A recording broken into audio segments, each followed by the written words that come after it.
جلوہ افروز علماء اہل سنت مشائخ طریقت دور و نزدیک سے تشریف لائے ہوئے جملہ نوجوانان اہل سنت، محترم بزرگوں، نوجوان ساتھیوں، عزیز بچوں، پردہ نشین اسلامی ماؤں، بہنوں، بچیوں،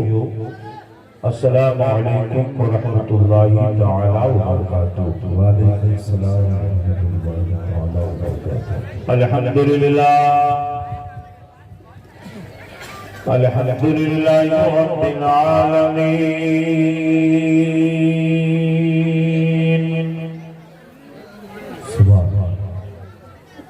والصلاة والسلام على سید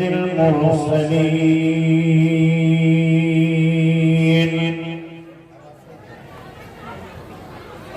وعلى آلہ الطیبین الطاہرین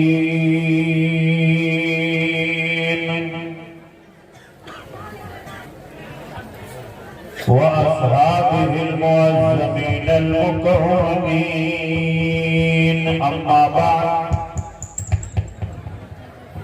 فأعوذ بالله من الشيطان الرجيم، بسم الله الرحمن الرحيم،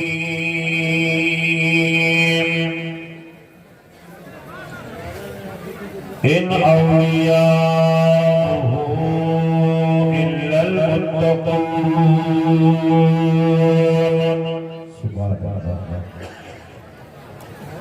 صدق اللہ مولانا العظیم وصدق رسوله النبی الامین المکین الکریم، ونحن على ذلك من الشاهدين والشاكرين، والحمد لله رب العالمين۔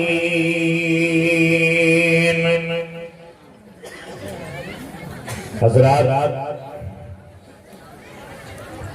آج کا یہ روح پرور نورانی اجلاس عرس فریدی شیخ طریقت حضرت جعفر علی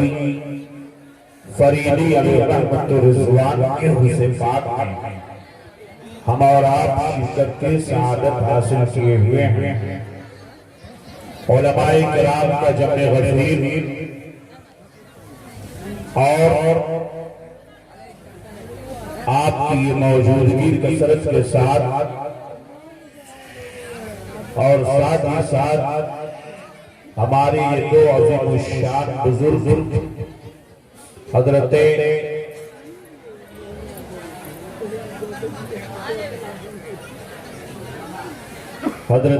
ڈاکٹر سہیل انور صاحب اللہ فریدی دامت اللہ علیہ تشریف فرما، ان کی قیادت و صدارت و سرپرستی میں یہ اجلاس اپنی پوری توانائی کے ساتھ منزل کی طرف آگے بڑھ رہا ہے۔ حضرات، آئیے کچھ سننے سنانے سے پہلے اپنی اور ساری کائنات کے مرکز عقیدت حضور رحمت للعالمین انیس الغریبین طٰہٰ و یاسین مصباح المقربین محب الفقراء والغرباء والمساکین مصطفیٰ جان رحمت شمع طریق ہدایت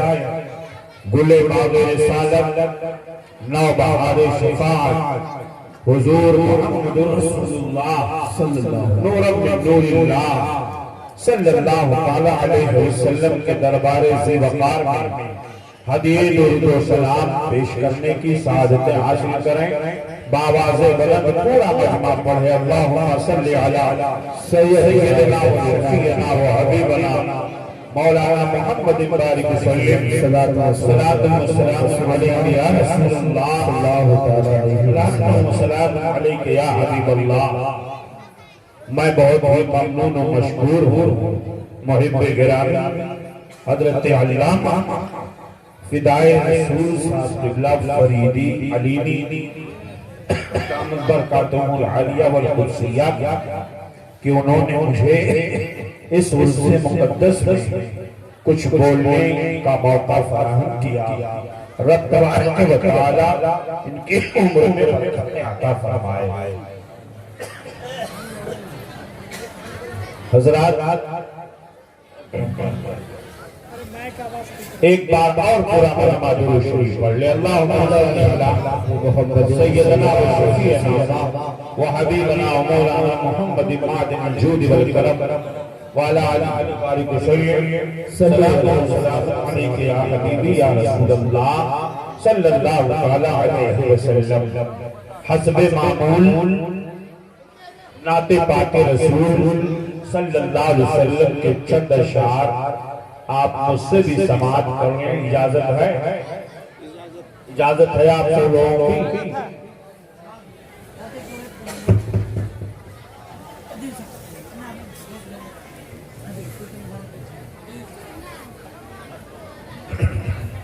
ایک بار اور درود شریف پڑھنے۔ اللہم صلی علی سیدنا و شفیعنا و حبیبنا مولانا محمد معدن الجود والکرم وعلی آلہ وبارک وسلم۔ صلاۃ و سلام علیک یا حبیب اللہ یا رسول اللہ تعالی علیہ وسلم۔ شعر ملادہ فرمائیں انشاءاللہ۔ التجا ہے میری، سبحان اللہ، التجا ہے میری، دن رات مدینے والے، سبحان اللہ سبحان اللہ، التجا ہے میری، التجا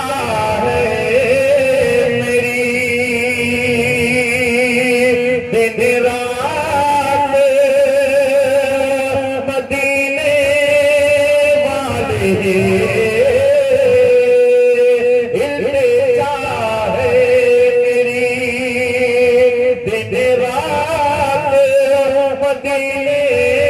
والے، سبحان اللہ، کیجئے نور کی برسات مدینے والے، کیجئے نور کی برسات مدینے والے، التجا ہے میری۔ واہ واہ، سبحان ہم تو تاج ہیں، سبحان اللہ کی بھکاری بھی ہیں، ہم تو تاج ہیں، ہم تو تاج ہیں، اور در کے بھکاری بھی ہیں، ہم تو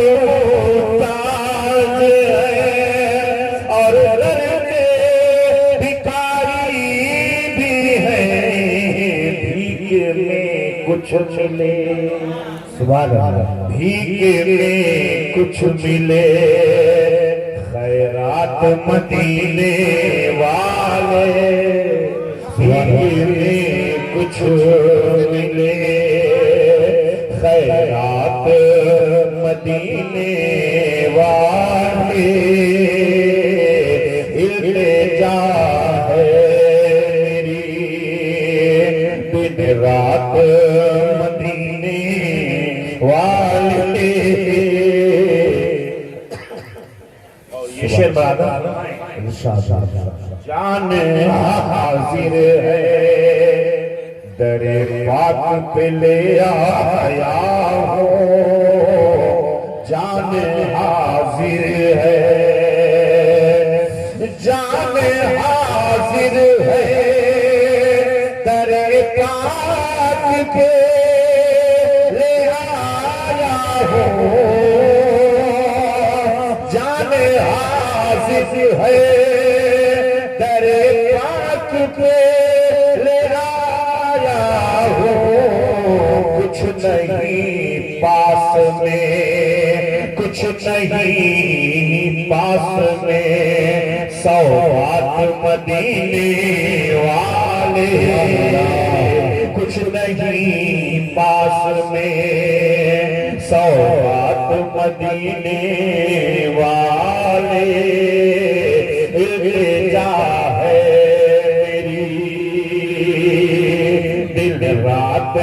مدینے والے محبت سے بولنے سبحان اللہ اور ذرا بلند آواز سے بولنے سبحان اللہ عقیدے کا شیخ مولانا فرمائے ارشاد غیب کا تم ہو یا رسول اللہ غیب کا تم ہو زمانے کی خبر رکھتے ہو غیب کا تم ہو کہ غیب کا تم ہو زمانے کی خبر رکھتے ہو غیب کا تم ہو زمانے کی خبر رکھتے ہو تم پہ روشن ہے تم پہ روشن ہے ہر ایک بات مدینے والے تم پہ روشن ہے ہر ایک بات مدینے والے التجا ہے میری دن رات مدینے والے سبحان اللہ حشر کے آپ دولہا تو باراتی ہم ہیں آمین کہہ دیجئے حشر کے آپ ہیں دولہا تو باراتی ہم ہیں حشر کے آپ ہیں حشر کے آپ ہیں دولہا تو باراتی ہم ہیں حشر کے آپ ہیں دولہا تو باراتی ہم ہیں شان سے نکلے گی شان سے نکلے گی بارات مدینے والے شان سے نکلے گی آخری شیخ مولانا فرمائے پھر لیاقت کو نہیں خوف کسی کا ہوگا پھر لیاقت کو پھر لیاقت کو نہیں خوف کسی کا ہوگا یا رسول اللہ پھر لیاقت کو نہیں خوف کسی کا ہوگا اب ہو محشر میں اب ہو محشر میں ہو ساتھ مدینے والے التجا ہے میری دن رات مدینے والے درود شریف اللہم صلی علی سیدنا و شفیعنا و حبیبنا حضرنا محمد مبارک وسلم صلاة و سلام علیک یا رسول اللہ صلاة و سلام علیک یا حبیب اللہ حضرات رب تبارک و تعالی قرآن عظیم میں ارشاد فرماتا ہے ان اولیاءہ الا المتقون اللہ کے ولی متقی ہوتے ہیں پرہیزگار ہوتے ہیں ان کی زندگی تقوی سے عبارت ہوتی ہے، ان کی زندگی میں خوف الہی ہوا کرتا ہے، ان کا سونا جاگنا، اٹھنا بیٹھنا، کھانا پینا سب کچھ رضائے الہی کے لیے ہوا کرتا ہے۔ رب تبارک و تعالیٰ نے ان کی تعریف قرآن عظیم میں فرمائی، ان اولیاء الا المتقون، اللہ کے ولی متقی ہوتے ہیں، پرہیزگار ہوتے ہیں، نماز، روزہ، حج، زکوٰۃ،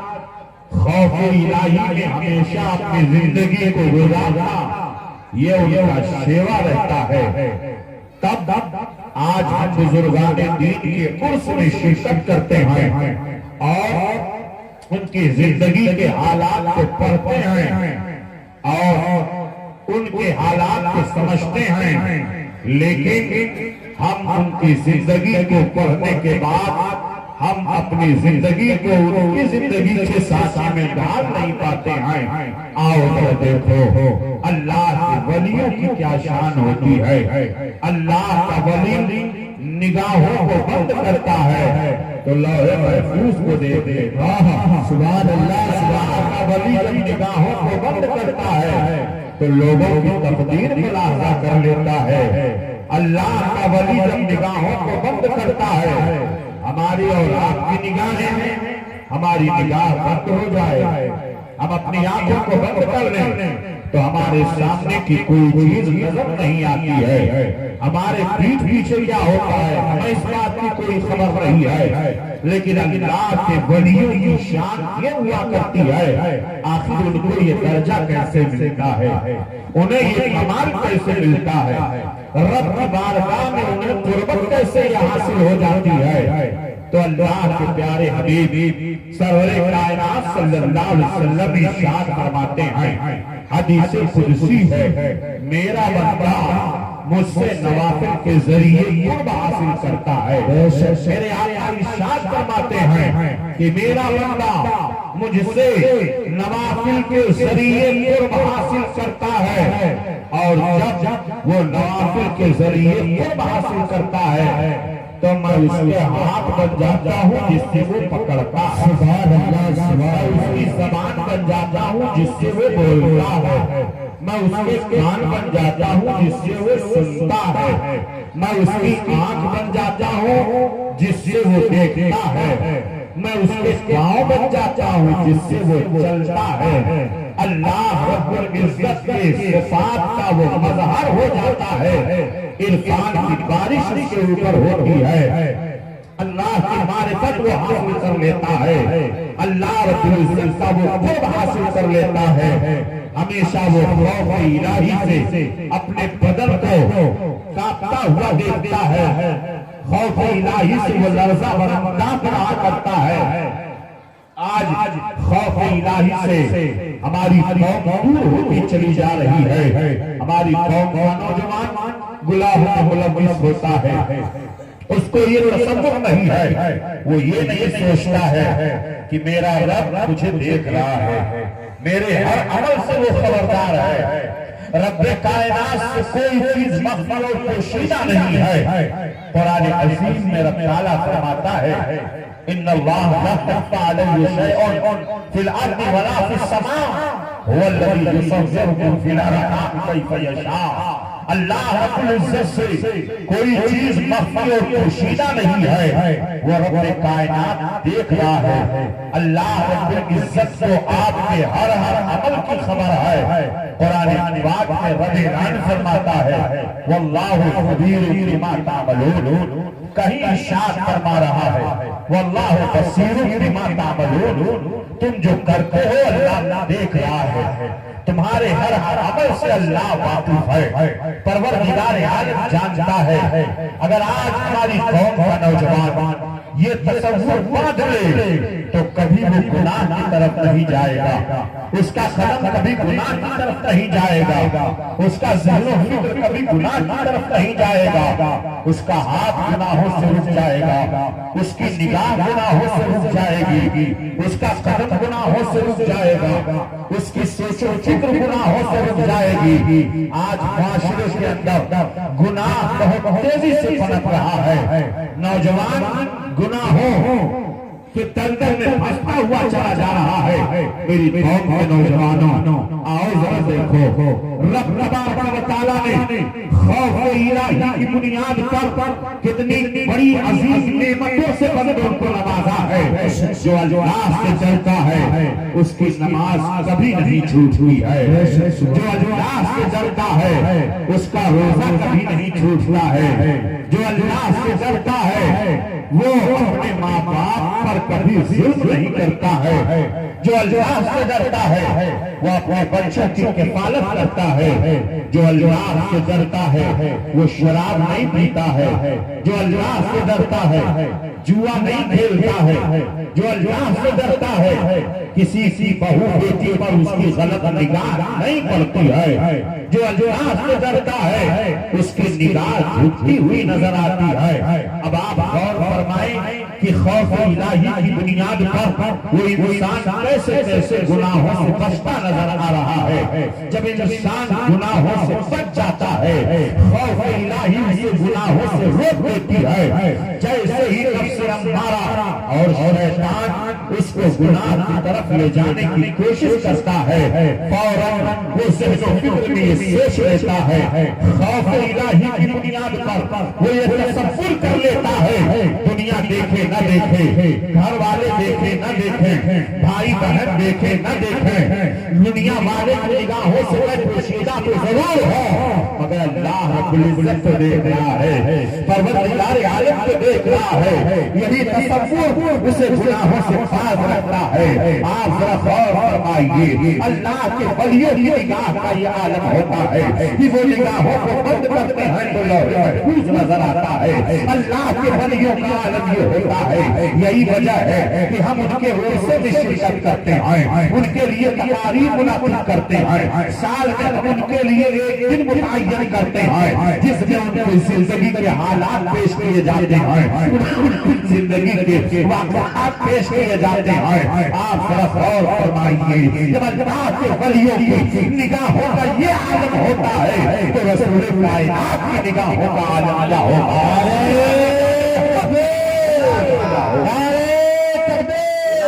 نعرے رسالت، نعرے رسالت اور سے فروغی عظیم البرکت آیت من آیات اللہ، معجزۃ من معجزات رسول اللہ، امام احمد رضا خان علیہ رحمت الاسلام اسی لیے اسی طرف اشارہ کرتے ہوئے فرماتے ہیں، یا رسول اللہ آپ کی شان تو بہت بلند ہے، اے میرے آقا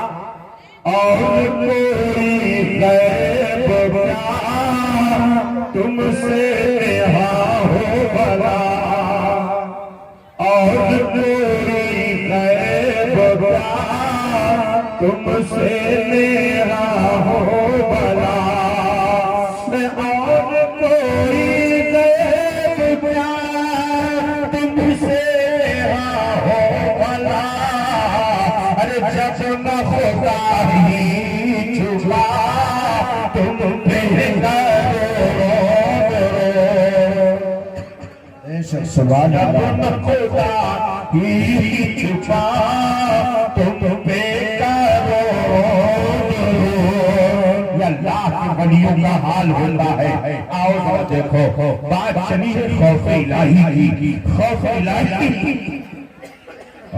سبحان اللہ سبحان اللہ سبحان اللہ سبحان اللہ، یہ موسم اللہ محمد صلی اللہ علیہ وسلم نحن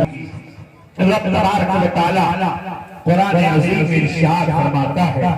وَأَمَّا مَنْ خَافَ مَقَامَ رَبِّهِ جَنَّتَانِ، جو اپنے رب کی بارگاہ میں حاضر ہونے سے ڈرا اللہ اسے دو جنتیں عطا فرمائے گا۔ یہ سبحان اللہ، سبحان اللہ۔ رب تعالیٰ اسے دو جنتیں عطا فرمائے گا۔ کون؟ جس کے دل میں خوف الہی ہو۔ نوجوانوں، آپ دنیا والوں کی محبت میں روتے ہو، آپ کی بیوی آپ سے جدا ہو جائے تو آپ کی آنکھوں میں آنسو آ جاتا ہے، آپ کے ماں باپ آپ سے جدا ہو آپ کی آنکھیں روتی ہیں، آپ کے بچے آپ سے جدا ہو رہے ہیں تو آپ کی نگاہوں سے آنسو جاری ہو جاتا ہے۔ کبھی رات کی تاریکی میں بستر پر خوف الہی سے بھی آپ کے آنسو بہے ہیں، کبھی خوف الہی سے بھی آپ روئے ہیں، کبھی خشیت الہی سے بھی آپ کے بدن میں کپکپی طاری ہوئی ہے۔ اگر آپ کوئی غلط کام کر رہے ہیں اور سپاہی اگر آ جائے تو آپ خوف سے کانپتے نظر آتے ہیں، بھاگ جاتے ہیں، وہ گناہ چھوڑ دیتے ہیں۔ لیکن آپ یہ تصور کیجئے کہ رب تبارک و تعالی جس سے کوئی شے مخفی نہیں ہے، جس سے کوئی پوشیدہ نہیں ہے، آپ اس کے تصور سے خوف الہی کی بنیاد پر کبھی آپ روئے ہیں، آپ کے آنکھوں سے آنسو نکلے ہیں خوف الہی کی بنیاد پر، خشیت الہی کی بنیاد پر کبھی آپ روئے ہیں۔ میرے آقا علیہ الصلوۃ والتسلیم حدیث پاک میں ارشاد فرماتے ہیں کہ جو بندہ اللہ کے خوف سے روتا ہے اس کے جسم سے گناہ ایسے جھڑتے ہیں جیسے درختوں سے پتے جھڑ جائیں۔ سبحان اللہ، سبحان اللہ۔ جو بندہ اللہ کے خوف سے روتا ہے آنکھوں سے آنسو نکل آئے، آنکھوں سے آنسو، یہ آنسو بڑی قدر و قیمت والے ہیں پیارے۔ آپ خوف الہی کی بنیاد پر روئیں تو آپ کے آنسوں کی اتنی قدر و قیمت ہے، آپ کے آنسوں کی اتنی قدر و قیمت ہے کہ آپ کی آنکھوں کے نکلے ہوئے آنسوں کو ضائع نہیں کیا جاتا ہے بلکہ ان آنسوں کو محفوظ کر لیا جاتا ہے۔ آپ کی آنکھوں کے نکلے ہوئے آنسوں کی وہ قدر و قیمت ہے۔ اسی لیے ڈاکٹر اقبال کہتے ہیں کہ موتی سمجھ کے شانے قریبی نے چن لیے، قطرے جو نکلے تھے انفعال کے، انفعال کے جو قطرے نکلتے ہیں وہ رب کی بارگاہ میں مقبول ہو جایا کرتے ہیں۔ اسی لیے علماء فرماتے ہیں کہ جب خوف الہی کی بنیاد پر رو رو کر کے آنسو بہا بہا کر کے رب کی بارگاہ میں دعا کی جائے تو رب کائنات اس دعا کو رد نہیں کرتا ہے بلکہ اس دعا کو قبول کروا لیتا ہے۔ اس لیے کہ بندہ روتا ہے، اپنے گناہوں سے معافی چاہتا ہے، رب کی بارگاہ میں عرض کرتا ہے میرے مولا میں بہت خطاکار ہوں، بہت گنہگار ہوں، بہت گنہگار ہوں، تیرے علاوہ خطاؤں کو کوئی بخشنے والا نہیں ہے، تیرے سوا گناہوں کو بخشنے والا کوئی نہیں ہے۔ اے میرے پروردگار کس کے در پہ جاؤں، کس سے دعا مانگوں، کون ہے جس کے دروازے پہ جاؤں؟ رب تبارک و تعالی فرشتوں سے فرماتا ہے اے میرے فرشتوں گواہ ہو جاؤ میرا بندہ میری بارگاہ میں آیا ہے، یہ جانتا ہے کہ میرے علاوہ اس کی خطا کو معاف کرنے والا کوئی نہیں ہے، اس کے گناہوں کو بخشنے والا کوئی نہیں ہے۔ تو رب تبارک و تعالی فرشتوں کو گواہ کر کے فرماتا ہے اے میرے فرشتوں گواہ ہو جاؤ میرا بندہ جو دعا مانگے گا میں اس کی دعا کو قبول کروں گا۔ سبحان اللہ۔ خوف الہی اتنی عظیم نعمت ہے، خوف الہی اللہ رب العزت جس کے دل میں اپنا خوف ڈال دے اللہ کا بہت بڑا کرم ہے اس وقت۔ اور یاد رکھیے دل کی قساوت بہت بڑا عذاب ہے اور دل کی نرمی کی اللہ کی بہت بڑی رحمت ہے۔ جب دل سخت ہوتا ہے تو آنکھوں سے آنسو نہیں جاری ہوتے ہیں، لیکن جب دل نرم ہوتا ہے تو آپ کوئی گھٹنا دیکھ لیں، آپ کسی بچے کو روتا ہوا دیکھ لیں، آپ کسی یتیم بچے کو دیکھ لیں، آپ کی آنکھوں سے آنسو جاری ہو جایا کرتا ہے، آپ کی آنکھیں